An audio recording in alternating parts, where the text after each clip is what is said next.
তোমার যদি কোনো মানুষকে পছন্দ না হয় তাহলে তুমি তার সঙ্গে সম্পর্ক রেখো না, এতে কোনো অসুবিধে নেই।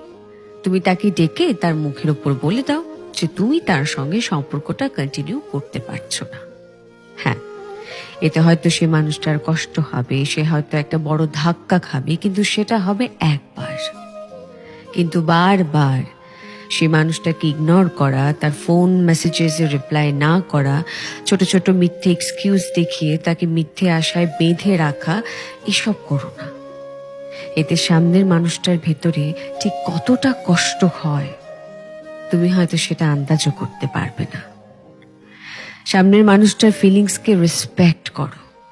তোমার পোষাচ্ছে না এই সম্পর্কে থাকা, তুমি থেকো না। কিন্তু বারবার সেই সামনের মানুষটার ফিলিংসকে আঘাত করা মোটেই ঠিক নয়। যদি পারো তাহলে সম্পর্ককে সারিয়ে নাও।